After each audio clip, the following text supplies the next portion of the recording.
favor, Jorge, a nossa prece.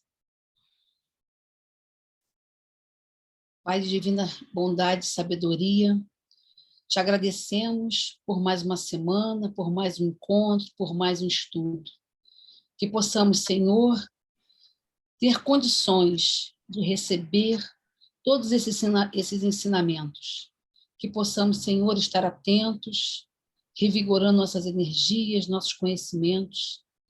E que essa caminhada, Senhor, dessa semana, possa ser uma caminhada sempre junto a Ti.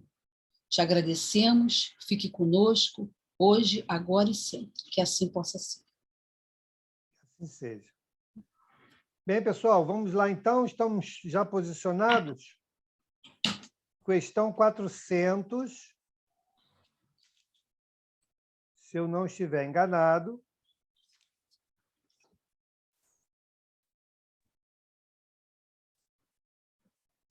Vamos começar o sono e os sonhos. É um tema bastante empolgante, né? Porque, pelo menos lá na rádio, a gente ouve muitas perguntas sobre isso, né?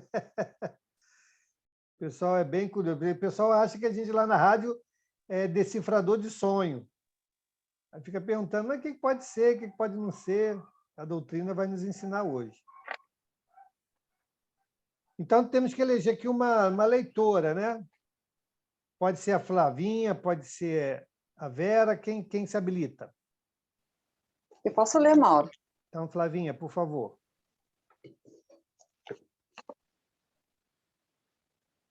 Capítulo 8 da Emancipação da Alma. O sono e os sonhos. Pergunta 400. O espírito encarnado permanece de bom grado no seu envoltório corporal? É como se perguntasses se ao encarcerado agrada o cárcere. O espírito encarnado aspira constantemente à sua libertação e tanto mais deseja ver-se livre do seu invólucro, quanto mais grosseiro é este. Ok. É bem direta essa resposta, né? Mas, às vezes, a gente não consegue entender. Principalmente quando nós temos que nos distanciarmos, né, dos nossos entes queridos que retornam à vida espiritual. Como é difícil entender isso. Que no momento do desencarne, nós estamos recebendo, na verdade, a nossa libertação desse cárcere físico. Então, quando nós nos desprendemos do corpo, e aí vamos falar isso do sonho, né? Também, no sono físico, ou pelo desencarne, de forma mais definitiva, nós estamos nos libertando. Então, quando Kardec faz essa pergunta, eu acho que ele pensava que os espíritos gostassem de reencarnar, né? De estar aqui junto à vida física. E aí ele finaliza muito bem, né? Quando ele diz assim, ó, e tanto mais deseja ver-se livre do seu envoltório, quanto mais grosseiro este é. Então, quanto maior for a nossa dificuldade com relação à materialidade, ao apego, né, será cada vez mais doloroso, né? Porque, na verdade, quando nós estamos ainda muito presos, muito envolvidos com as questões materiais, nós desejamos estar aqui em contato com eles, né? Então, nós ainda não entendemos que são apenas recursos de passagem, recursos temporários. O nosso corpo, a nossa casa, os objetos, tudo que é material são elementos de passagem, onde nós vamos usufruir para que possamos construir bons resultados para quando retornarmos à vida espiritual.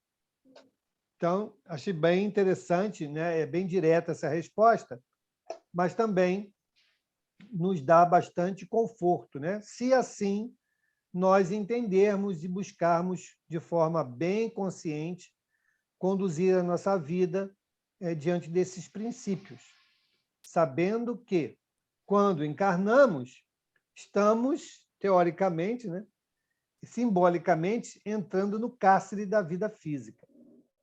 Quando desencarnamos, de forma definitiva, estamos nos libertando do cárcere da vida física. E durante o sono, temporariamente, fazemos a mesma coisa, ensaiamos, né? Ensaiamos para o desencarne. Tudo bem? Alguém quer completar alguma coisa, falar algo?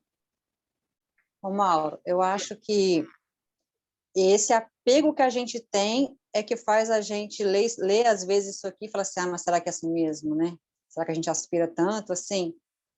Porque é justamente o apego, igual você falou aí, a tudo isso é que faz a gente às vezes sofrer, porque em parte, e o espírito também às vezes não aceitar. Se a gente não fosse tão apegado, isso não seria nenhuma questão, né? É verdade. Nesse final de semana, né, alguns aqui sabem, e quero mais uma vez agradecer ao pessoal do IEBM pelo entendimento, né, de eu não ter podido fazer o estudo lá com os irmãos, mas eu fui ao enterro, né, de uma pessoa muito próxima da minha família e fomos lá para prestar o apoio lá aos familiares. E a fala, né, que o companheiro teve lá demonstra bem isso que nós estamos estudando aqui hoje. Ele falou assim: Deus nunca errou comigo, mas dessa vez ele foi muito injusto. Ele errou feio, porque quem havia desencarnado foi a esposa, né? De uma maneira muito repentina, assim. E diante desse posicionamento, que é um posicionamento, né, muito do apego, dessa questão da materialidade, mesmo da convivência, sem levar em consideração a vida futura, traz ainda mais dificuldades, né, para a gente compreender o momento de retorno de cada um de nós. Então, é assim, existem muitas pessoas que, enquanto Deus responde positivamente aos seus apelos, Deus está acertando. Quando ele faz alguma coisa que nos contraria, Deus errou, não podia ter feito aquilo, foi uma injustiça. E assim nós temos que compreender e ajudar no que for possível, né? Até para nós, Mauro, que somos espíritos assim, há muito tempo, quando a gente tem que sepultar um ente querido, aquele momento ali é muito doloroso. A gente se revolta, mas é doloroso, né? Então, mas são coisas diferentes, né, Flavinha? É, Uma coisa é é você doloroso, sim. sentir a falta, né, aquela convivência que fisicamente você não vai ter mais. Mas você, como você falou, a gente não vai se revoltar, não vai dizer que Deus errou, né? Isso aí a gente não fala, não. Essa dor do sentimento, né? Sentimento de perda, que, na verdade, a compreensão nos ajuda a entender que não é uma perda, né? É um até breve, É. ela vai permanecer por um certo tempo, mas vai nos dar aí o conforto, né? Porque, gente, estar confortado diante de um problema como esse não significa que a gente não vai sentir, né, os efeitos daquela perda, entre aspas, né, daquela ausência. Uhum. Mas vai nos ajudar a passar com maior serenidade, com maior compreensão. E é isso que nós temos que aprender, né? Levar a teoria para a vida prática. Tudo bem? Mauro, Podemos seguir? Oi, fala, Jorge. Mauro, mas também a gente tem que ter uma consciência, né, de que não é certo de que nós, quando desencarnarmos, vamos encontrar todos os nossos entes queridos, né? Sim. É algo que a gente tem que também ir trabalhando, né, no nosso íntimo, né? Porque Exatamente. não é certo, vai depender muito, acho que, do estágio de cada um, né? Não sei, eu acredito que sim, né? Olha, o que eu tenho percebido, né? Não só nas obras que a gente tem estudado, como também nos exemplos que a gente tem recebido lá no trabalho mediúnico e familiar, né? Eu vejo assim, eu acho que no momento do desencarne, ou logo durante o processo de retorno à vida espiritual, eles irão, de alguma maneira, aqueles que puderem, claro, né, estar conosco, né, nos auxiliando nesse retorno à vida espiritual. Agora, a permanência é outra história, né? Então, você vê lá a mãe do André Luiz, o exemplo, né? A mãe do André Luiz. O André Luiz todo ferrado, lá, né? Condição de suicida, né? sem nenhuma construção religiosa até então, perdidinho da estrela. Mas ele teve as visitas da mãe, sem que ele tivesse percebido. A mãe, né, constantemente trabalhou para ajudá-lo, né? Então, assim, é claro, ela estava numa condição infinitamente superior à dele, né? Mas não significa que ele não pudesse ter tido o apoio dela, né? Mais próximo da nossa família, né, nós tivemos aqui, já contei algumas vezes, o caso do tio da minha esposa, em que ele estava internado e teve um sonho que viu o pai e a mãe lá com ele, né, falando que ficasse bem, que tudo ia se resolver, e aí ele desencarnou. Outra companheira de uma outra casa que eu frequentei muitos anos, o Márcio está aqui, que não me deixa mentir sozinho, né, tia Maria Helena, ela também, no momento do desencarne dela, ela foi recebida, né, por alguns companheiros, né, que estiveram com ela nessa existência. Então, veja que dificilmente nós estaremos abandonados, né, sozinhos. Claro que não vamos ter aquele cortejo, talvez, né, de parentes, de amigos, né, mas, com certeza, aquele mais próximo, aquele que está em melhores condições, virão para nos dar o apoio de que precisamos. Agora, a continuidade dessa convivência aí vai depender muita coisa, né? Porque vai depender exatamente dessa condição mais vibratória, né, fluídica, né, que nós tivermos naquele período. Então, muitos fatores vão contar, sim, realmente, para esses reencontros. Mas, pelo que a gente lê, pelo que a gente já teve de experiência, nenhum de nós será recebido de forma isolada, sozinho, né? sem uma condição. A não ser aqueles que construírem como verdade essa certeza de que não existe absolutamente nada. Aí é uma condição que ele está se impondo, né, para esse retorno à vida espiritual, e isso sim vai trazer alguma dificuldade. Já contei aqui também o caso lá da trabalhadora da Mansão do Caminho, né?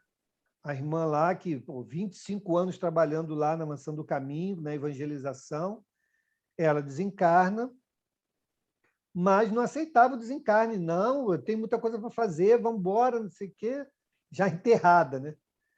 E aí, quando ela cai em si, ela vê o tamanho da bobagem que ela está fazendo, faz uma prece em torno dela, então ela percebe a equipe espiritual que foi recebê-la. Então, veja como nós podemos também gerar dificuldades, né, para o nosso retorno à vida espiritual, nós mesmos, né? E olha que era uma trabalhadora, tinha mérito. Mesmo assim, ela gerou um certo transtorno no retorno à vida espiritual. Ótimo. Ok. Paulo, Oi.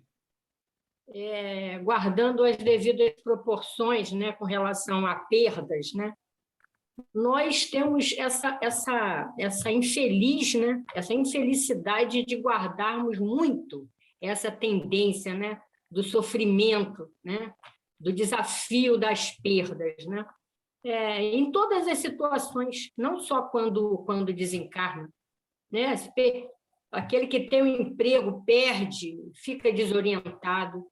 As mães, eu tenho convivido com amigas que os filhos se casaram. Os filhos se casaram, umas ficaram viúvas, as outras já estavam separadas, enfim, ficaram sós em casa, né? E eu tenho convivido com elas e é um desafio enorme, porque é um sofrimento absurdo. Claro, guardando as proporções, não desencarnou, mas a dor é tamanha que tem até o nome, né? A síndrome do ninho vazio, né? A pessoa se sente só, se sente abandonada, não consegue ter esse entendimento de que a vida segue, né? O filho casou, a filha casou, outra. Não consegue absorver de imediato, e muitas dessas amigas aí estão tendo que tomar medicamento para poder se controlar, porque é uma perda, para elas é uma perda. Perderam aqueles momentos, perderam. Então, a perda é uma coisa assim bem significativa para a nossa encarnação, né? Porque tudo a gente tem como perda, tudo é perda. Então, é um sofrimento, né? Que, quer dizer, é um desafio, como diz a Joana, né? Sempre um desafio. Mas, às vezes, para alguns irmãos, é um desafio enorme, essa questão de perda Então, mesmo, Eli, né? tudo depende de como nós construímos essas relações, né? Exatamente. O Valdemir está aqui na sala, não sei se tem mais alguns irmãos aqui, psicólogos, não? Podem falar melhor sobre isso. Mas, quando nós projetamos no outro ou em alguém a nossa felicidade, tudo que acontecer com esse outro e esse alguém vai impactar na nossa felicidade. Então, nós não temos que fazer isso. Nós temos que construir a felicidade em nós, por aquilo que nós estamos edificando, né? Os outros elementos, sim, são partícipes dessa felicidade, mas não são a razão da felicidade. Claro. É completamente diferente, né? Então, nós temos que entender que cada um de nós tem ou traz, né, um propósito individual que precisa dar conta, e também existe também, dentro dessas realizações individuais, as nossas realizações de ordem coletiva, onde nós vamos contribuindo uns com os outros. Nós não podemos perder essa noção da individualidade, senão a gente vai ficar nessa situação que você falou, né? Porque... Desculpe aí a Lelê, né, que tem gatinho. Porque o meu gatinho pulou da janela, morreu e agora minha vida acabou. Né? Aconteceu aqui, a vizinha aqui, de frente. Tivemos até que fazer um texto para ela, porque era amiga da minha nora, né? Então, para que ela pudesse se recompor um pouco mais da perda lá do gatinho dela. O outro lá, porque... a minha vida deu um nó e eu tive que vender meus bens, agora minha vida acabou. Então, são essas dependências, né? Essas coisas. Meu filho arrumou namorada, ou casou, ou se enrolou com alguém, foi para outro país. Minha vida acabou. Então, a gente vai, né, criando muitas dificuldades naquilo que deveríamos encarar com naturalidade, né? Isso nos ajuda a enfrentar as dificuldades de uma maneira mais branda, mais serena, né? Mas tudo parte de como nós construímos as nossas relações com as coisas e com as pessoas. Quer falar, Valdemir? Lembrar, Mauro, que nós nunca perdemos absolutamente nada. Nós, como espírito, não perdemos absolutamente nada. Porque o que nós chamamos de nosso, em realidade, não é nosso. Nós não temos nada a não ser os nossos sentimentos, os nossos pensamentos. Esses são nossos, os nossos valores. E esses nós não perdemos. Porque se nós perdemos, é porque não tínhamos. Eu perdi a paciência. Não, eu não perdi. Eu não tinha paciência. Por isso eu me exaltei.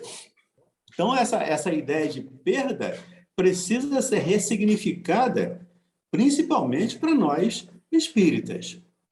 E você falou uma coisa aí que é interessante, me lembrei uma fala de um psicólogo chamado Fred Luskin, um psicólogo americano, que ele elabora alguns passos para entendermos o perdão, para podermos perdoar. Está lá no livro O Poder do Perdão. E ele nos lembra lá, nunca espere que a vida ou o outro te deem aquilo que eles não escolheram te dar. Essa coisa de você colocar a felicidade na mão do outro. Ou a culpa, né? Porque muitas vezes colocamos a culpa também. A dor. Eu estou sofrendo porque o meu filho foi embora. Eu estou desesperado que meu filho... Não é por isso. Eu estou esperando que o outro me dê alguma coisa que ele não escolheu me dar. Não interessa por quê. Ele não pode, ele não sabe, ele não tem como, ele não está afim. Mas o fato é que ele não escolheu. Então, nós precisamos construir a nossa felicidade, o nosso bem-estar em cima, digamos assim, de nós mesmos. Bem-estar e felicidade é alguma coisa que tem um movimento interno e externo. Não é um movimento que vem lá de fora. Eu vou escolher uma felicidade, eu vou escolher ser paciente, eu vou escolher ter fé. Tudo isso é construção. Então, nós precisamos trabalhar para construir isso. E quando construímos e solidificamos isso, não vamos perder nunca. Já estudamos aqui, o espírito não retrograda, o espírito não anda para trás. Então, ele não perde nada de que ele conquistou. Se ele não está vivenciando ainda, é porque não conquistou em definitivo. E essa felicidade precisamos trabalhar. Felicidade, bem-estar, equilíbrio, precisamos trabalhar, porque isso só depende de nós. Perfeito. Podemos seguir? Mais alguém? Então, vamos lá, Flavinha. Durante o sono, a alma repousa como o corpo? Não. O espírito jamais está inativo. Durante o sono, afrouxam-se os laços que o prendem ao corpo. E, não precisando este, então, da sua presença, ele se lança pelo espaço e entra em relação mais direta com os outros espíritos. Ué. Ah, tá. No meu aqui tinha pulado uma pergunta. Perdão. Tá certo? Tá certo, sim. Então, essa é uma outra questão, né, que a gente tem houve muita fala equivocada, né? Principalmente com relação ao desencarne. Ah, morreu, descansou. Né? Descansou de quê, né? Nós, espíritos, continuamos lá. Se levamos preocupações, vamos continuar preocupados. Se levamos vontade de trabalho, o trabalho vai aparecer. Se temos vontade de aprender, o ensino vai aparecer. Então, nós continuamos ativos sempre. E no sono não seria diferente. Quem vai descansar é o corpo.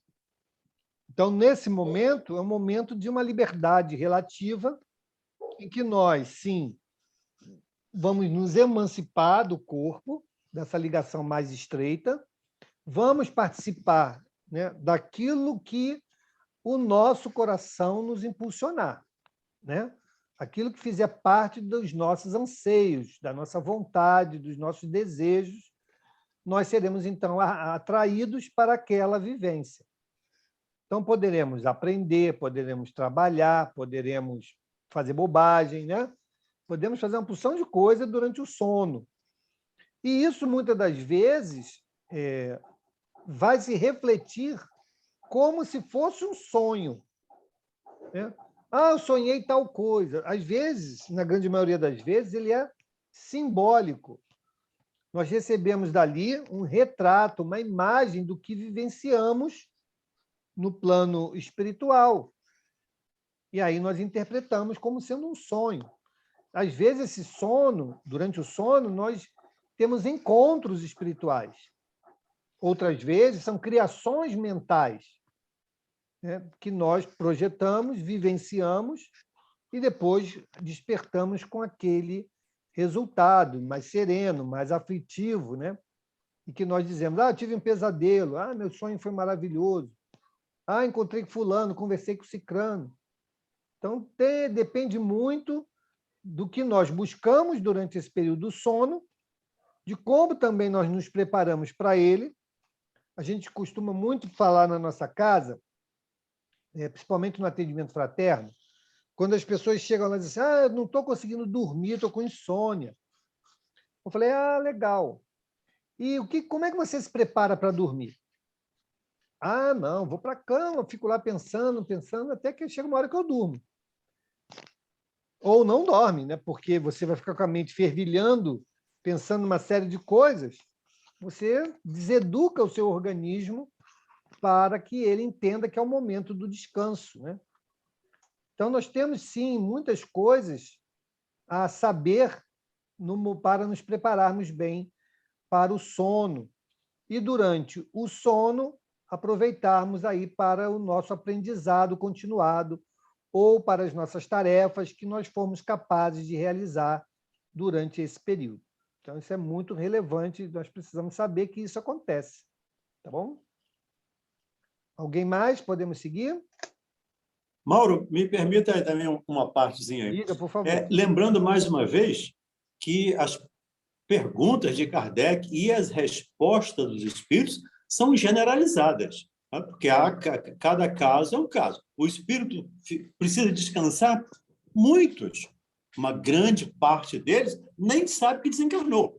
Então, ele está do outro lado, ele sente cansaço, ele sente frio, ele sente fome, ele tem as mesmas sensações que estão aqui. Então, quando ele fala aqui, ele fala da generalização. Então, depende da elevação, depende do grau de elevação do espírito, que aí sim, ele está consciente de si mesmo, ele não precisa. Ainda assim, até nós brincamos um dia na rádio, né? A hora que estava saindo, falei, sai de um trabalho e vou para o outro. Disse, agora a gente vai descansar, né? Descansa de um, fazendo o outro.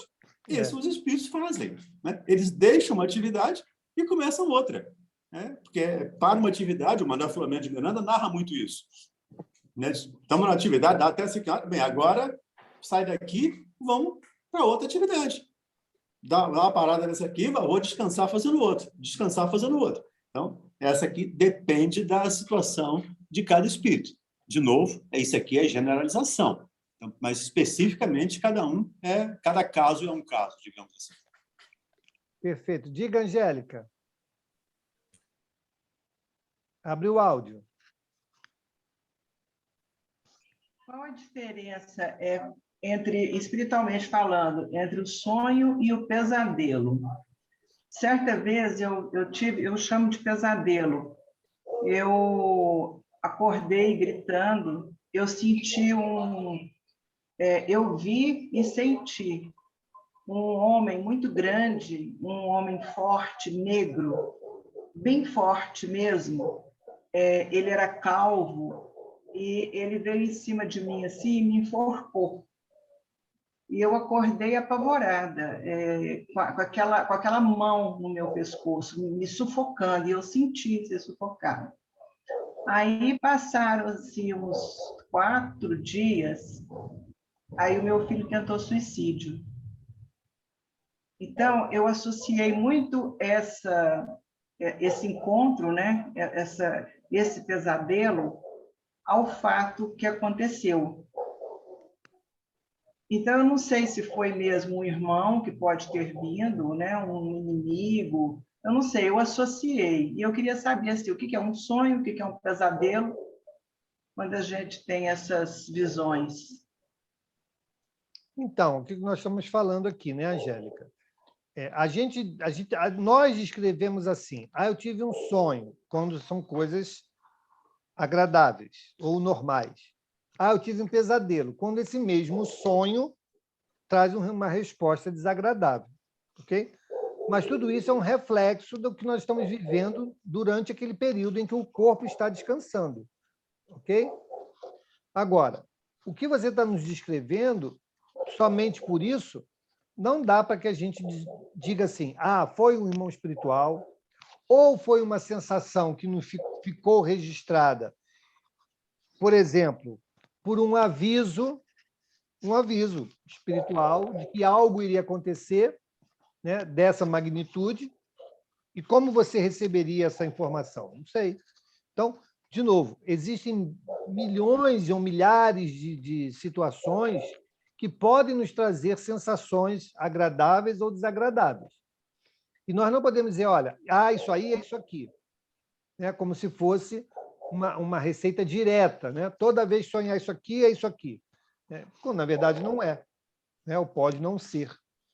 Então, assim, não dá para que a gente... Por exemplo, eu tinha uma amiga, já até contei isso, acho que lá na rádio, a Renatinha, ela lutava para não dormir, porque toda vez que ela dormia, ela era aprisionada durante o sono. E ela se via mesmo presa lá numa caverna, uma porção de pessoas lá, flagelando ela e tal. Aquela agonia, ela lutava para acordar daquele... E ela sabia que estava dormindo, né? Mas era uma experiência que ela estava vivendo no plano espiritual. E aí foi para o tratamento espiritual, aquelas coisas se resolveram. Graças a Deus ela está bem agora. Mas nós não podemos afirmar que uma experiência isolada seja isso ou seja aquilo. É necessário que a gente faça um acompanhamento. Por exemplo, quem leu aí aconteceu na casa espírita, né? Os mentores espirituais da casa que iriam, né, estavam sofrendo um ataque, né, espiritual, tiveram uma longa conversa durante toda a noite. Aí acordaram somente com uma imagem que a parede do centro, lá da casa espírita, estava rachada. Foi só essa imagem que ficou de toda aquela conversa de orientação, explicando o que eles deveriam fazer. Aí, quando eles acordaram, viram aquela imagem, o que vamos fazer? Vamos ver, tem alguma coisa estrutural da casa aí que está com problema. Vamos chamar um engenheiro, né, para verificar as fundações, porque a gente sonhou que as paredes da casa estavam rachadas.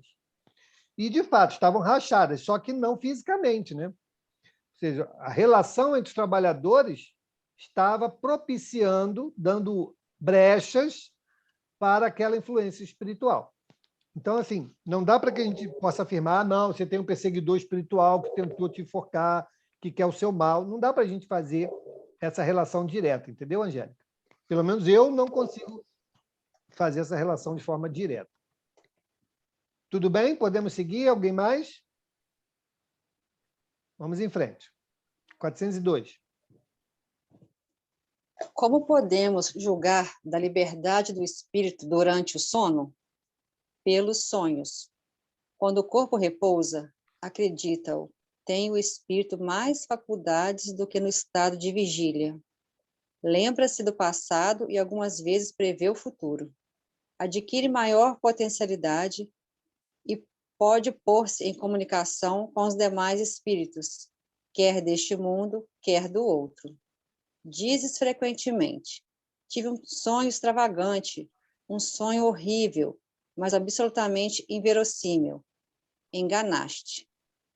É a miúde uma recordação dos lugares e das coisas que viste ou que verás em outra existência ou em outra ocasião. Estando entorpecido o corpo, o espírito trata de quebrar seus grilhões e de investigar no passado ou no futuro. Pobres homens, que mal conheceis os mais vulgares fenômenos da vida. Julgai-vos muito sábios e as coisas mais comezinhas vos confundem. Nada sabeis responder a essas perguntas que todas as crianças formulam. Que fazemos quando dormimos? Que são os sonhos? O sono liberta a alma parcialmente do corpo. Quando dorme, o homem se acha por algum tempo no estado em que fica permanentemente depois que morre. Tiveram sonos inteligentes os espíritos que, desencarnando, logo se desligam da matéria. Estes espíritos, quando dormem, vão para junto dos seres que lhes são superiores. Com estes viajam, conversam e se instruem. Trabalham mesmo em obras que se lhes deparam concluídas, quando volvem, morrendo na terra, ao mundo espiritual. Ainda essa circunstância é de molde a vos ensinar que não deveis temer a morte, pois que todos os dias morreis, como disse um santo. Isto pelo que concerne aos espíritos elevados. Pelo que respeita ao grande número de homens que, morrendo, têm que passar longas horas na perturbação, na certeza de que tantos já vos falaram. Esses vão, enquanto dormem, ou a mundos inferiores à terra, onde os chamam velhas afeições, ou em busca de gozos quiçá mais baixos do que os que aqui tanto se deleitam. Vão beber doutrinas ainda mais vis, mais ignóbeis, mais funestas do que as que professam entre vós.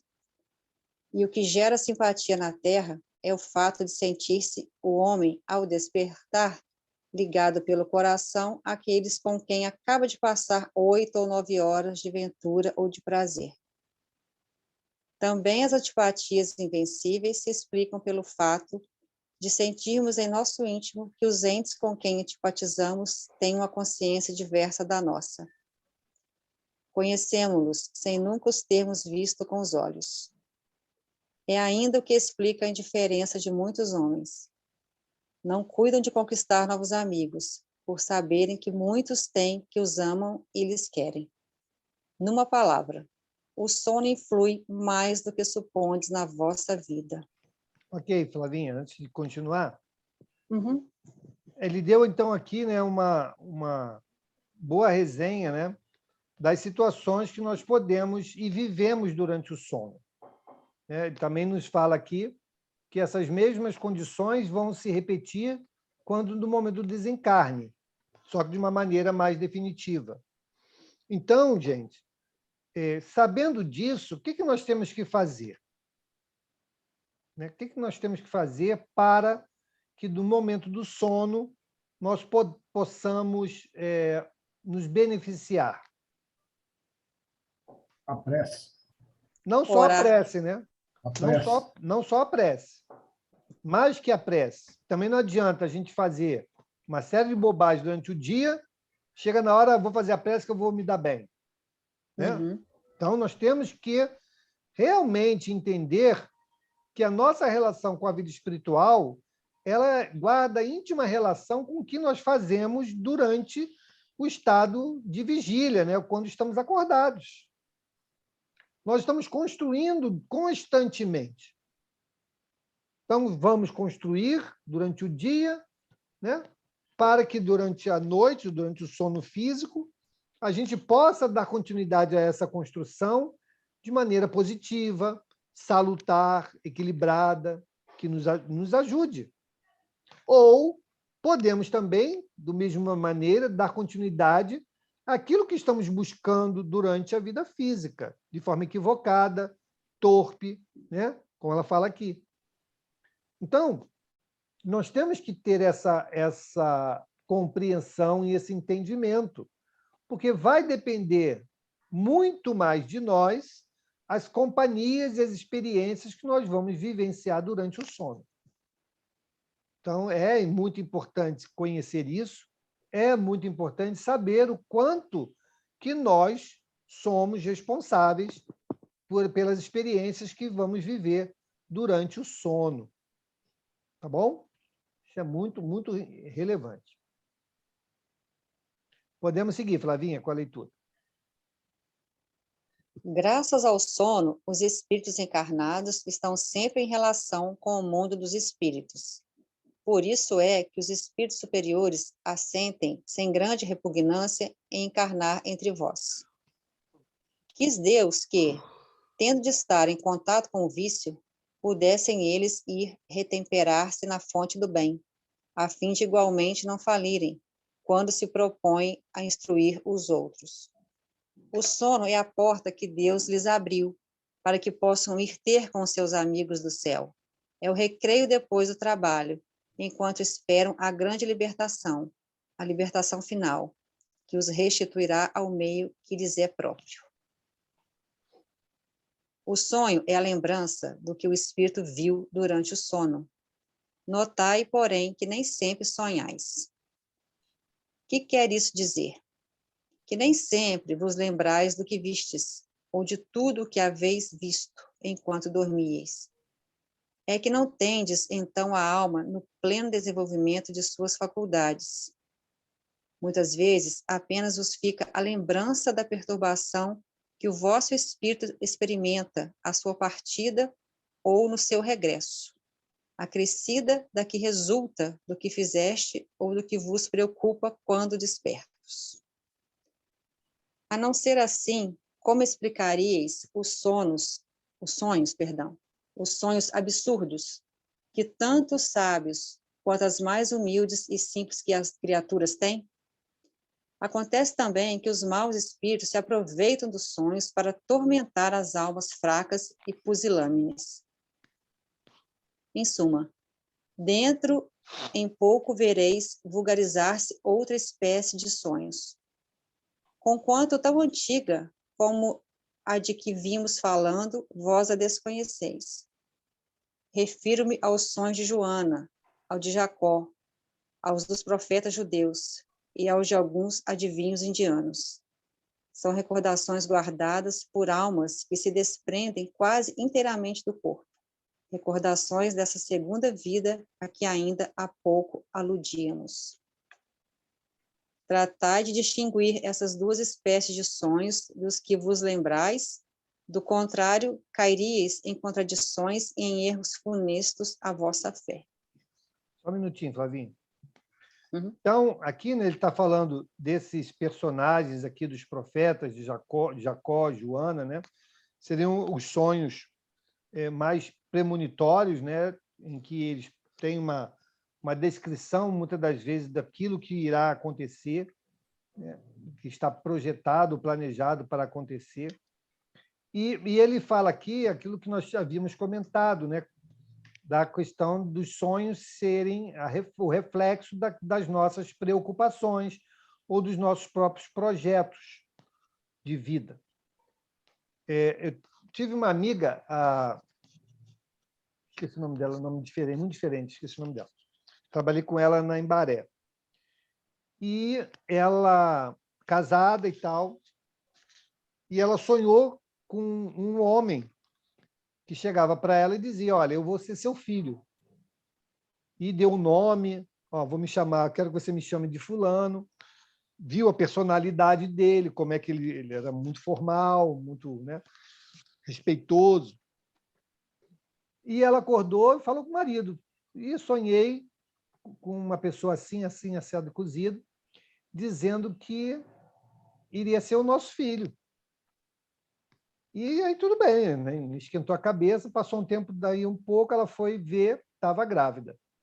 Tocou a gravidez normal, a criança nasceu, também tudo normal, nasceu um menino, ela deu o nome que tinha sonhado, e a criança foi crescendo, né? E a criança foi crescendo. E aí, como ela tinha aquele sonho na cabeça, ela foi prestando atenção no comportamento da criança, né?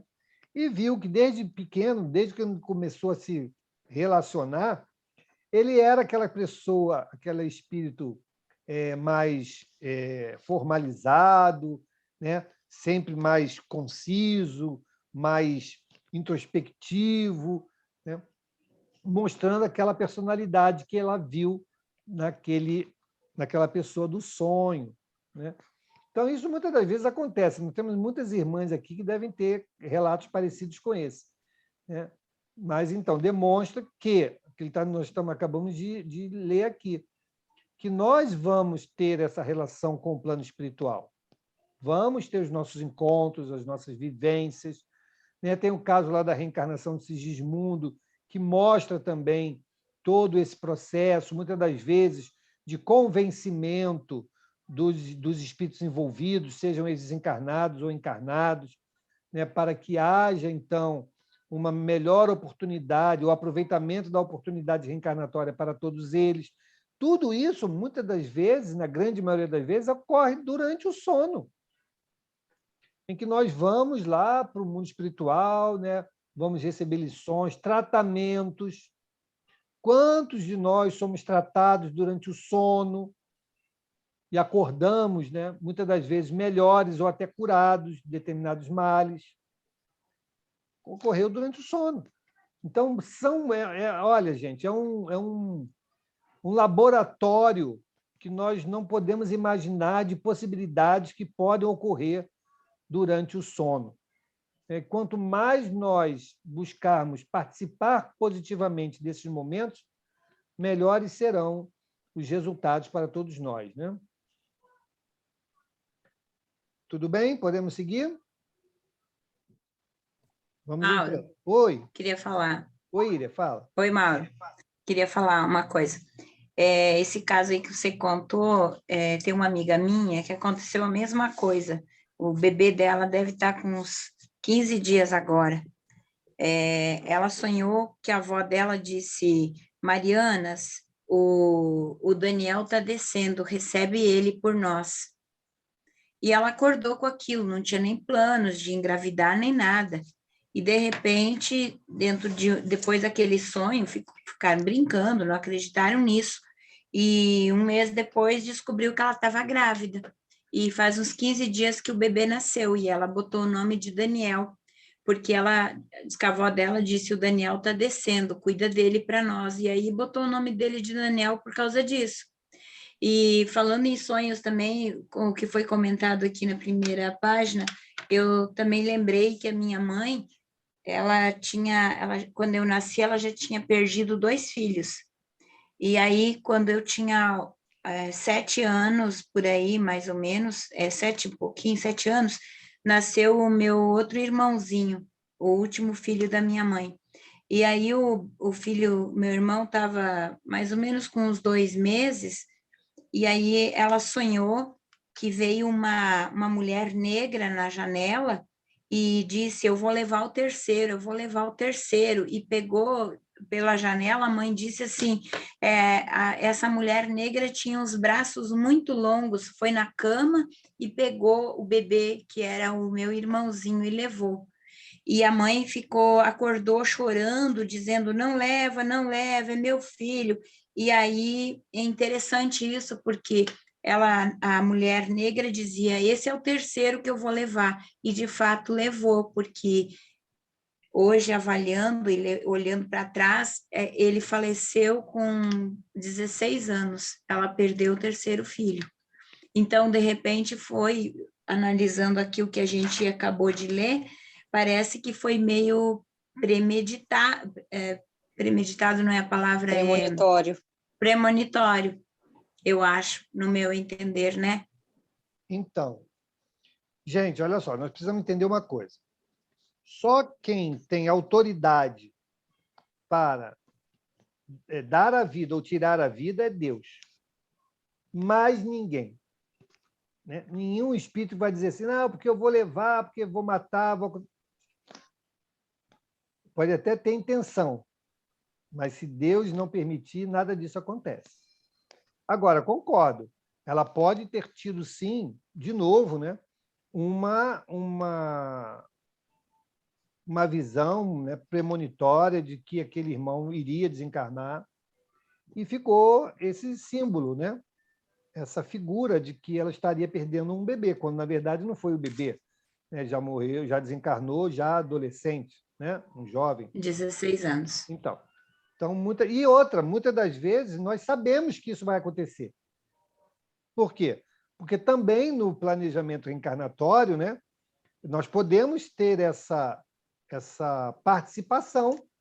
Olha, você vai receber fulano, né, fulano vai ficar pouco tempo, né, mas é importante por causa disso, daquilo outro. E a gente reencarna e tem aquele sentimento, né? Quantos e quantos casos aí nós temos de pessoas que nascem e sempre demonstram um medo injustificável sobre determinado aspecto da vida e acaba desencarnando sobre aquele mesmo aspecto. Por exemplo, medo de andar de avião. Sempre tenho medo de andar de avião, não quero andar de avião, não quero andar de avião, e acaba desencarnando de queda de avião. Aí a pessoa até diz, não, mas está vendo, ele tinha uma premonição. Porque às vezes ele já sabia como era ou como seria aquele desencarne, né? De novo, gente, não existe receita de bolo. Algumas certezas nós temos, uma é essa, só quem dá a vida e tira a vida é Deus.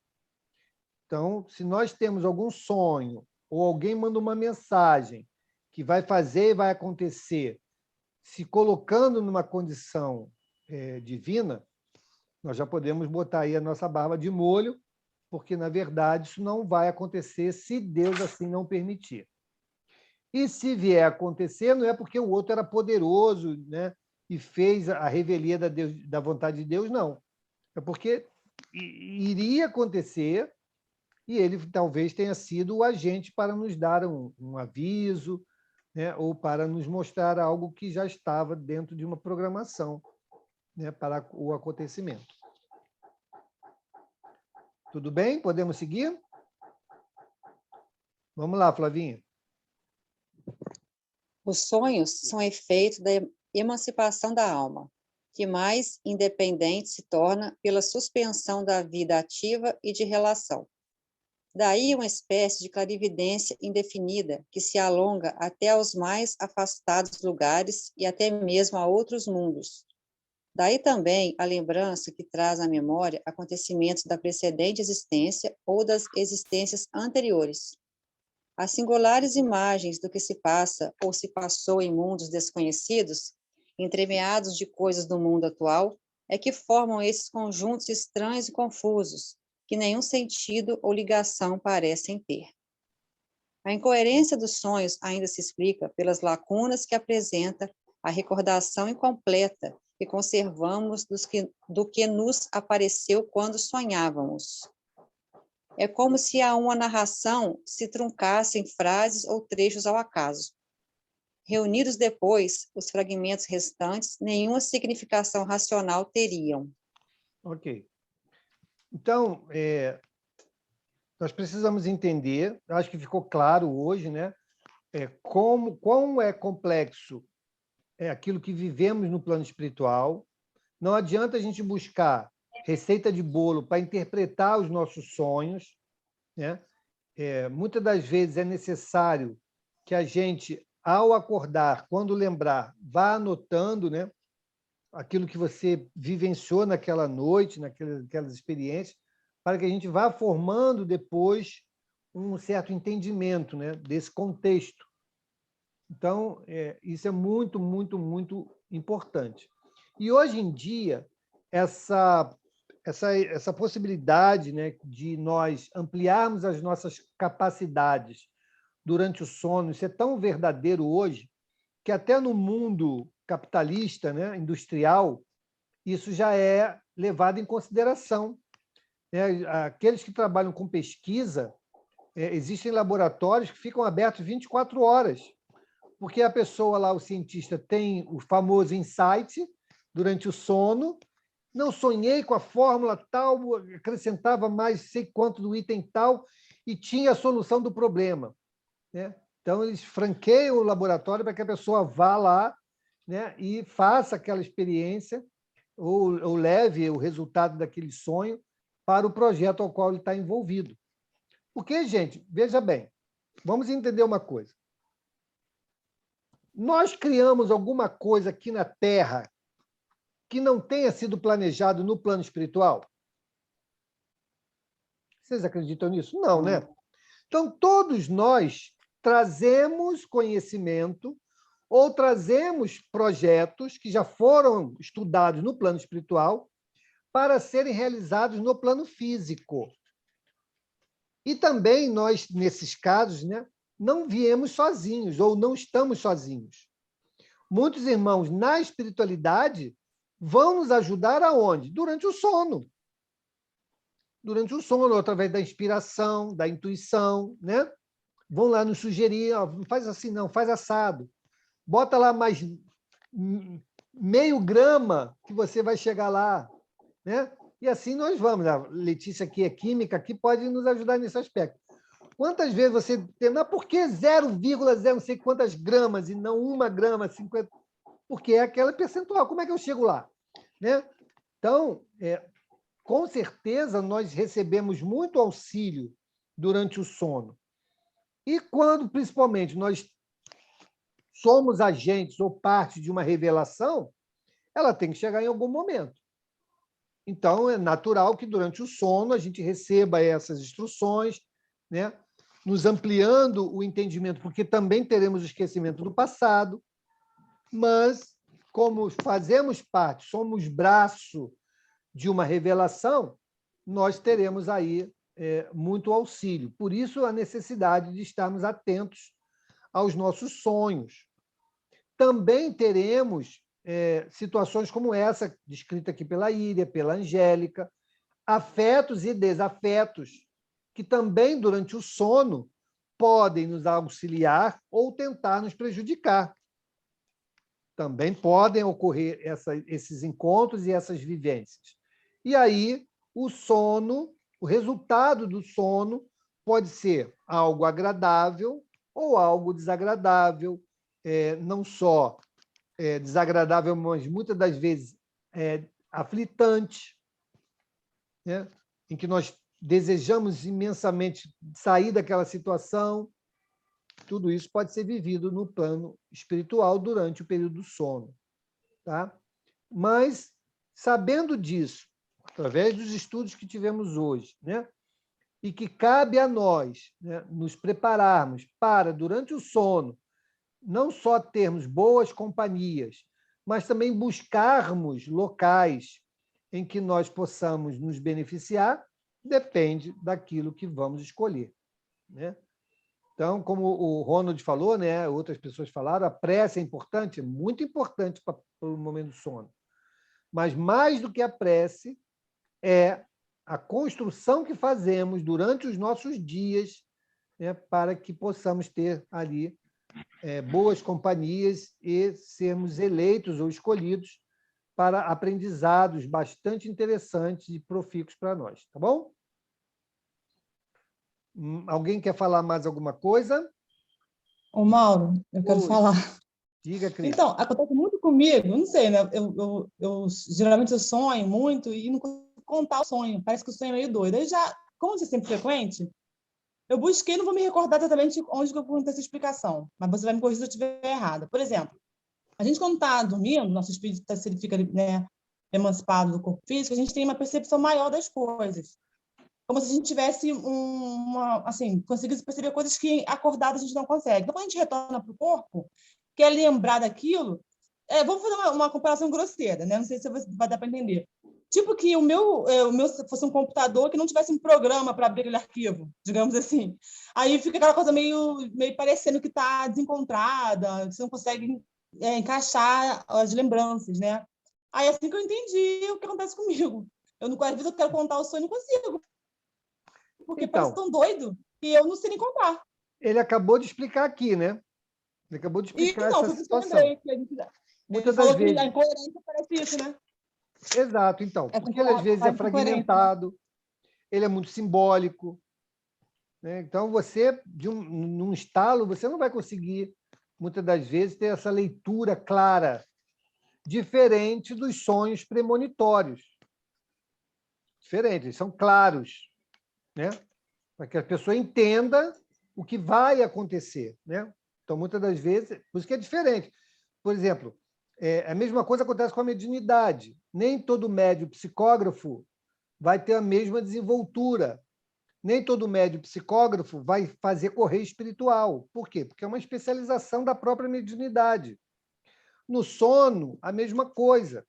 Né? Quantos de nós pode ter um sonho extremamente claro, né, revelatório, e outros extremamente simbólicos? E não vamos conseguir ter essa leitura clara a respeito daquilo, né? Então, não dá para a gente pegar a interpretação de um e aplicar nos demais. Não vai funcionar. Tá? Não vai funcionar. Então, é muito importante, sim. Se lembrou, anota, vai lá anotando, até que um dia aquilo vai fazer sentido. Olha lá aquele filme Minha Vida em Outra Vida, né? Ela não teve a revelação do que ela era a preocupação da vida dela no único sonho, né?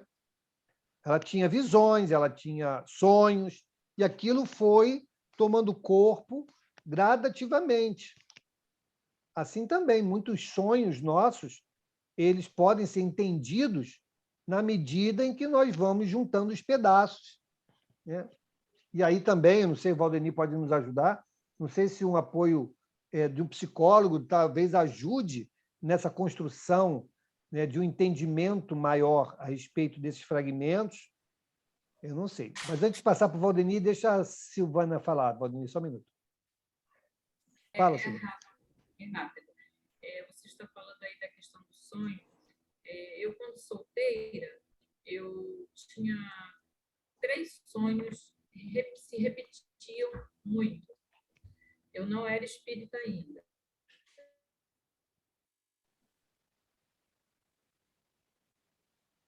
O sinal da Silvânia está difícil. Pais espíritas, mas eu não era espírita ainda. Então, eu saindo da minha casa, aqui próximo, eu queria ir numa mercearia próxima daqui de casa, mas eu não conseguia chegar, porque ao sair da minha casa, era como se fosse sempre no entardecer, e eu via muitos aviões de guerra, muitos mesmo. E assim, aquele barulho de avião, mas direto.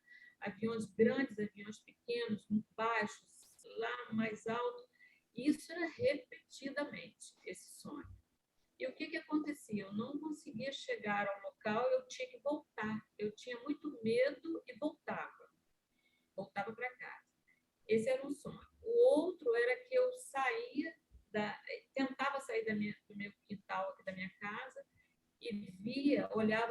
eu via muitas pessoas descendo de uma escada, eu não sei te dizer exatamente como era, mas muita gente, e uma mulher descia segurando a mão de uma menina.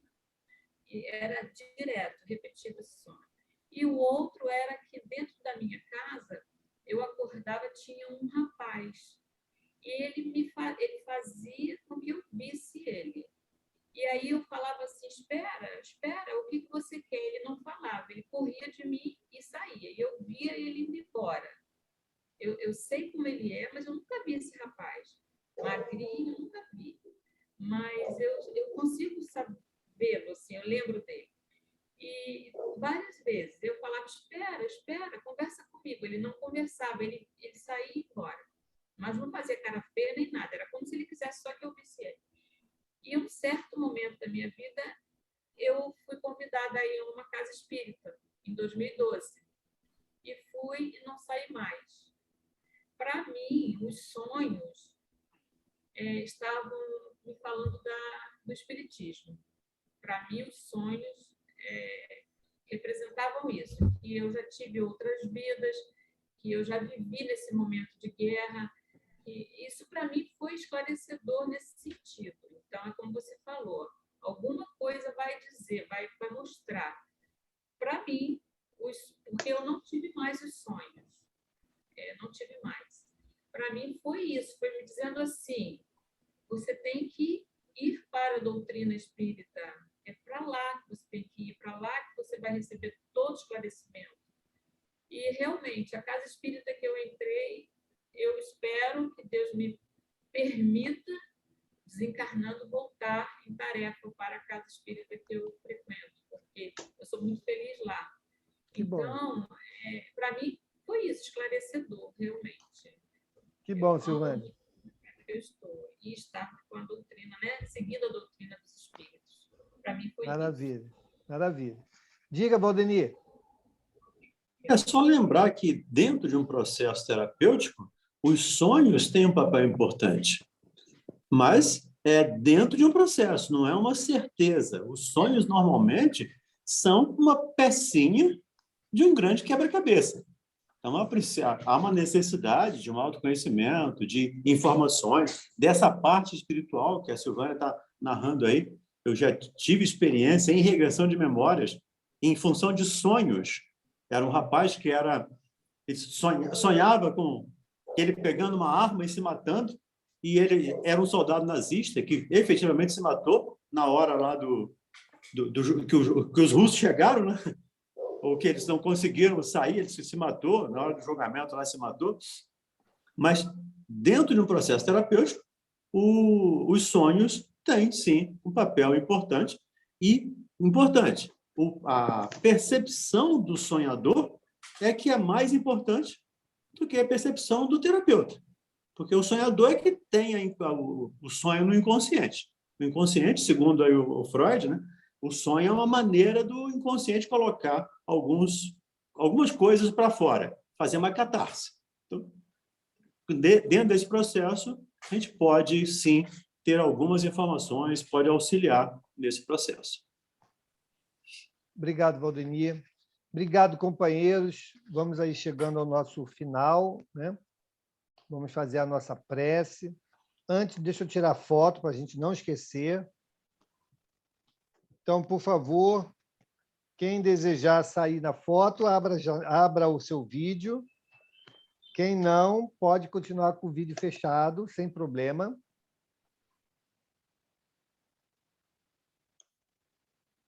Então, vamos lá, tem mais uma página, só um minuto.